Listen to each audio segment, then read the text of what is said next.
ओम शांति। प्यारे भाइयों बहनों, हम सब बाल्यकाल से सुनते आ रहे हैं कि खाली हाथ आए थे खाली हाथ जाएंगे। या कभी कभी मन में ये प्रश्न उठता है कि वास्तव में हमारे साथ क्या जाएगा। क्या मनुष्य इस संसार पर जन्म से खाली आया है, या जब इस संसार से वापस जाएगा तो क्या खाली ही जाएगा। बाबा ने आकर इसका सुंदर उत्तर हम सबको दिए हैं। हम सब न खाली हाथ आए थे न खाली हाथ जाएंगे, बल्कि हमारी परम आदरणीय दादी जानकी जी कहती थी कि हम सब भरपूर हाथ से आए थे और यहाँ से जब जाएंगे तो भरपूर होकर के जाएंगे। अर्थात सृष्टि के आदि काल में जब इस संसार में सतयुग का प्रारंभ होगा, उस समय हम सब आत्माएं दिव्य गुणों से भरपूर होंगे और आत्मा फुल चार्ज रहेगी। अर्थात जो ज्ञान की संपन्नता वो भी रहेगी, आत्मा के अंदर पावर रहेगी, शक्ति रहेगी और दिव्य गुण होंगे।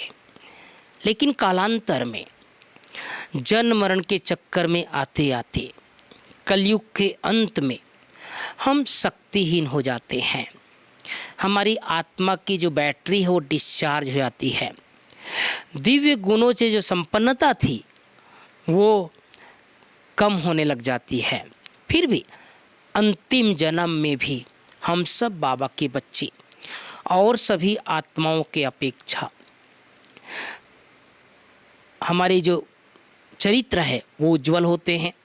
हमारे अंदर कई गुणों का दिव्य विकास बना रहता है और ऐसे समय जब बाबा आते हैं तो हमारे अंदर एक आध्यात्मिक विकास, आंतरिक शक्तियों का विकास होने लग जाता है। संगम युग में हम सभी श्रेष्ठ कर्म करते हैं, पुण्य कर्म करते हैं और ये पुण्य कर्म का बल हमारे साथ जाएगा। इसलिए आज हमारा जो विषय है वो यही है कि साथ क्या जाएगा। मैं एक छोटा सा दृष्टांत आप सबको बताना चाहता हूँ, जिसके माध्यम से ये बहुत स्पष्ट हो जाएगा कि हमारे साथ क्या जाएगा।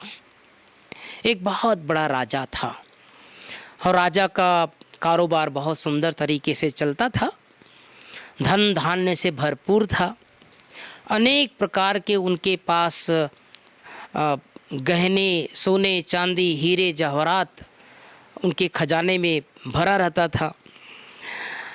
और कभी कभी वो राजा के मन में ये आता था कि कभी कोई आक्रमण कर लिया, कोई हमारे शत्रु, क्योंकि ऐसा तो है नहीं जीवन में कोई शत्रु ना हो, तो शत्रु के आक्रमण से थोड़ा भयभीत जरूर रहता था। अपने मुनीम के साथ प्रतिदिन मॉर्निंग वॉक के लिए जाया करता था। एक बार दोनों वॉकिंग करते करते थोड़ा अपने नगर से दूर निकल गए और एक जगह देखता है कि एक सुंदर गुफा था और वो गुफा चारों तरफ से, ऊपर से बिल्कुल पहाड़ नुमा, ऊपर से पूरा पत्थर था, पर्वत के आकार का, और एक छोटा सा जगह था जहाँ अंदर जाने की जगह थी, प्रवेश करने की। वो दोनों राजा और मुनीम अंदर गए उस गुफा के अंदर और देखा इतना सुंदर, बहुत प्यारा गुफा है और किसी की नज़रों में भी नहीं है ये, और छोटा सा जगह है जिसमें प्रवेश द्वार बनाया जा सकता है। तो दोनों चर्चा करते हैं। राजा के मन में एक ख्याल आता है, क्यों ना हम अपने बहुत सारे धन संपदा स्थूल यहाँ ला कर के छुपा दें और किसी को पता भी नहीं चलेगा, सिर्फ मुझे और आपको पता रहेगा, अर्थात राजा और मुनीम को। दोनों प्लान कर लेते हैं और मुनीम युक्ति से अपने नौकर चाकर के द्वारा राजा की सहानुभूति, राजा की परमिशन से, और धीरे धीरे करके पूरा उस गुफा के अंदर अथाह धन संपदा ला करके डाल देते हैं। और जैसे पूरा, जब वो गुफा पूरा भर जाता है चारों तरफ से, तो छोटा सा एक लोहे का अच्छा गेट बनाते हैं, छोटा सा, और उसकी जो चाबी है ताला की चाबी, वो 2 चाबी बनवाते हैं। एक चाबी राजा के पास होता है और एक चाबी उस मुनीम के पास होता है। राजा कहता है मैं तो कभी कभी आऊँगा, आप बीच बीच में आकर के यहाँ चक्कर लगा लिया करो, इसका देखभाल कर लिया करो। तो प्रतिदिन सुबह मुनीम वॉकिंग कर ले जाता था, मॉर्निंग वॉक के लिए, और एक बार ताला खोल करके अंदर देख लिया करता था कि सब सही सलामत है कि नहीं है। तो वो देख करके वापस आ जाता था, राजा को समाचार दे देता था सब सुरक्षित है। एक दिन राजा के मन में आया कि मैं भी चलूं, अपनी धन संपदा का एक बार दर्शन कर लूं, देख लूं। इस भाव से वो गया, उसके पास तो चाबी था ही, चाबी लेकर के गया और दरवाज़ा खोल करके अंदर जा कर के उस गुफा के अंदर जब अपने धन संपदा को देखता है तो बहुत प्रसन्न होता है। इतना प्रसन्न होता है कि कितना बड़ा मैं धनवान हूँ, कितना बड़ा ये मेरे पास हीरे जवाहरात हैं और इतनी धन संपदा है कि कई पीढ़ी मेरे खाते रहेंगे तो भी कम नहीं होगा। और इतना प्रसन्न होता है, इतना गदगद होता है।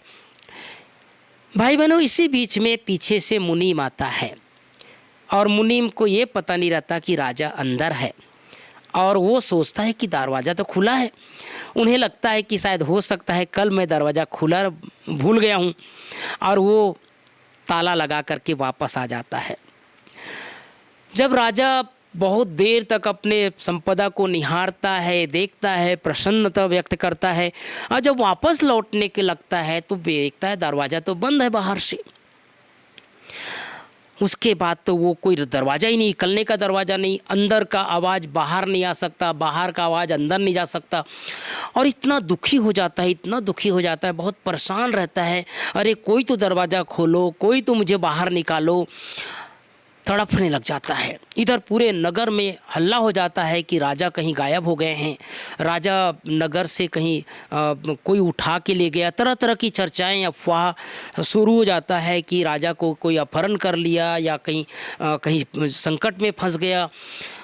और वो मुनीम को बिल्कुल ध्यान नहीं रहता है कि हो सकता है राजा अंदर हो, ये नहीं रहता उसके मन में, ये ख्याल ही नहीं रहता है। फिर चारों तरफ लोग ढूंढते हैं राजा को, और चूंकि वो राजा अपने प्रजा को बहुत सुख देता था, अपने प्रजा का हर दुख सुख में सहयोगी था, सहभागी था, और प्रजा लोग सभी अपने राजा को भगवान तुल्य मानते थे, ये हमारा भगवान के जैसे हैं। तो सभी लोग भगवान से प्रार्थना करते हैं, पूजा पाठ करते हैं, आराधना करते हैं, जप करते हैं, तप करते हैं कि हाँ कहीं भी हो हमारा राजा सुरक्षित रहे, सेफ रहे। और इस तरह से 3 दिन तक अंदर राजा तड़पता रहता है। सब अपने हीरे जवाहरात को निकाल करके फेंकता है। अरे ये क्या काम आएगा, मेरे को एक गिलास पानी नहीं मिल रहा है, एक दाना खाने को नहीं मिल रहा है, आखिर ये हीरे जवाहरात क्या काम आएगा। बहुत परेशान हो जाता है, सब उठा करके इधर उधर बिखेरता है, और आखिर में उस हीरे जो जवाहरात थे, जो सारे जो उनके पास जो धन संपदा थे, उसी में गिर करके बेहोश होकर के तड़पता रहता है। इधर 3 दिन के बाद मुनीम को अचानक ख्याल आता है कि एक बार अंदर भी जा कर के देख लूं। और जैसे अंदर जाता है, अंदर जा कर के देखता है तो राजा एकदम बेहोशी हालत में रहता है। तुरंत उसको लेकर के जाते हैं, और राजाओं के पास पुराने ज़माने में वैद्य हुआ करते थे, वो वैद्य उपचार करता है और वो राजा 2 दिन के बाद पुनः ठीक होने लग जाता है। तो पता चलता है कि राजा की जो स्थिति थी उसको ठीक करने में सबकी दुआओं का बहुत बड़ा योगदान था। वो जो पुण्य था उसके अंदर, जो राजा अपनी प्रजा को सुख देता था, उनको उसका जो पुण्य का बल था, वो पुण्य के बल ने उसे नया जीवन दिया। हम सब भी संगम युग में जो ईश्वरीय सेवा करते हैं, भगवान का ज्ञान जन जन को देते हैं, अपने चित्र और चरित्र से आत्माओं को बाबा तक पहुंचाने की एक छोटी सी मदद करते हैं, लोगों को भगवान तक पहुंचाते हैं, शिव बाबा का सत्य परिचय देते हैं। ये जो आत्माओं की दुआ मिलती है, ये जो पुण्य जमा होता है, ये पुण्य हमारे साथ जाएगा। तो संगम युग में जब तक ये जीवन है, हमें ध्यान रखना है कि हम खाली ना आए थे, न खाली जाएंगे। हम भरपूर होकर के आए थे, भरपूर होकर के जाएंगे। ओम शांति।